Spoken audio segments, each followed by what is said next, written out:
Dominus vobiscum, et cum spiritu, sequentia Sancti Evangelii secundum Ioannem.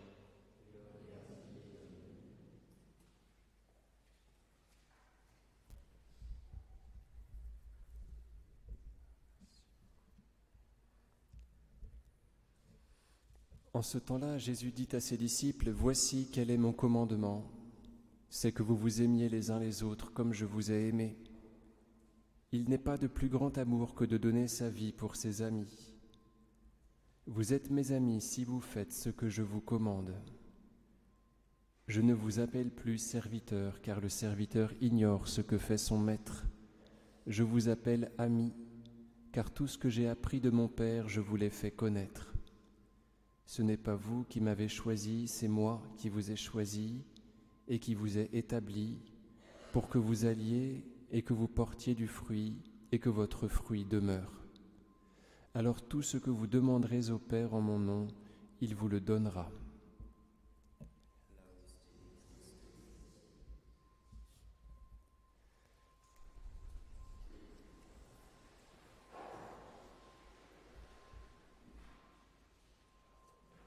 Au nom du Père et du Fils et du Saint-Esprit, ainsi soit-il. Vous voyez, vous êtes mes amis si vous faites ce que je vous commande. Autrement dit, on pourrait très bien ne pas être les amis du Christ. Il faut, pour l'être, bien vouloir observer ses commandements.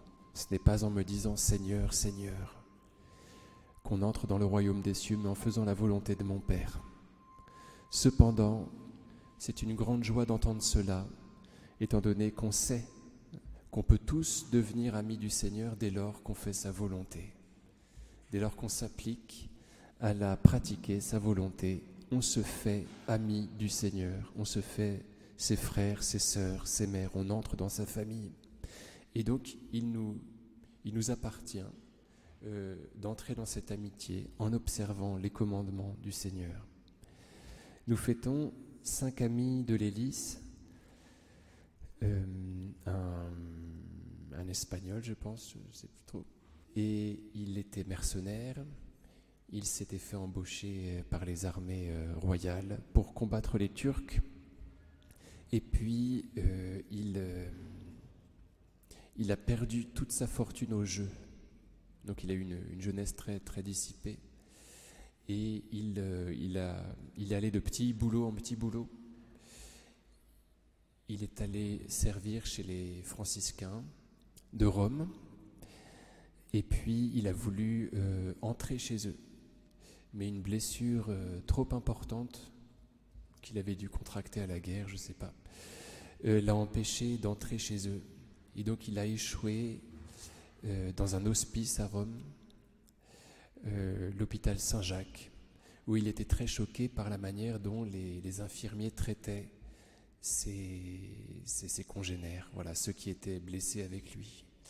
Donc il s'est fait infirmier, de blessé qu'il était, il est devenu infirmier, il s'est mis à soigner ceux qui l'entouraient. Et il a fondé un ordre, l'ordre des Camilliens, qu'il s'appelait avant les clercs réguliers des infirmes, qui avaient pour règle de pratiquer les œuvres de miséricorde spirituelle et corporelle en tout temps, en particulier à l'égard des populations frappées par la peste. Et donc partout où une peste se déclenchait, on trouvait les Camilliens qui se portaient au secours des populations éprouvées. Et il est mort d'épuisement à Rome. Donc son histoire nous enseigne qu'on trouve la véritable paix quand on commence à se consacrer aux autres.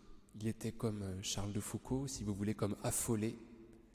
Il était comme affolé. J'étais comme affolé, disait Charles de Foucault. Et il a trouvé sa vérité, la vérité de son être. Il a trouvé son centre en se consacrant au service de ses frères malades. Alors qu'il était encore malade, hein. Quand il s'y est mis, il était encore malade, voilà. Et donc c'est comme cela en fait qu'il s'en est sorti, si vous voulez, qu'il a été heureux, parce que quand on s'occupe des affaires du Seigneur, le Seigneur s'occupe de nos propres affaires.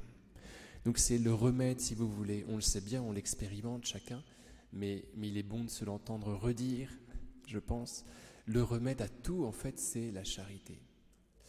Quand on s'occupe des affaires des autres, eh bien le Seigneur s'occupe des nôtres, et puis tout rentre dans l'ordre. Au nom du Père et du Fils et du Saint-Esprit, ainsi soit-il.